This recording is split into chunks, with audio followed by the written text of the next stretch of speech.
morning. Salamat sa iyong panonood sa aming channel. God bless you more. Napakabuti ng Diyos. At ang Diyos ay napakabait sa atin at mapagmahal sa atin. Higit pa sa ating mga inaakala. Nais ko lang sanang i-remind ka ngayon, kapatid, na mahal ka ng Diyos. At ginawa na niya ang lahat para sa iyo. Para sa ating ikabubuti. 2,000 plus years ago, kapatid, binayaran na ng Diyos ang ating mga kasalanan sa pamamagitan ni Jesucristo. Kaya nga, ano man ang mga pinagdadaanan mo ngayon, mga hirap, mga pagsubok, ang pinagdadaanan mo, higit pa dyan ang pinagdaanan ni Jesus para sa iyo, para sa ating lahat na tao, para maligtas lang tayo, para maging victorious tayo, maging panalo tayo ngayon at hanggang sa huli. So, alam mo, sana huwag kang paghinaan ng loob, kapatid.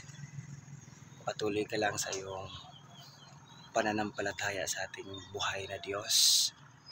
Dahil kung si Jesus ay muling nabuhay at naging victorious sa kanyang mission dito sa mundo, tayo man ay magiging victorious.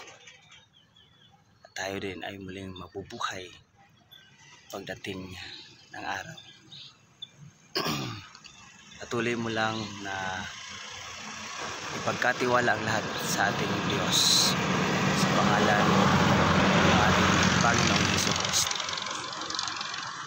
Dahil nasa Kanya ang lahat ng kapanalunan sa laban ng buhay natin dito sa mundo. Lagi mo sanang tatandaan, kapatid, na hindi ito permanente dito ang buhay natin sa mundo. Temporary lang tayo dito sa mundo. Lilipas ang mundong ito ayon sa Biblia. At tayo ay dadalhin niya pagkatapos nito sa walang hanggan na inihanda niya para sa atin na mga banal sa pamamagitan ng Jesucristo, sa ating pananampalataya at pagtanggap sa Kanya bilang ating Lord and Savior. Bye bye, kapatid. God bless.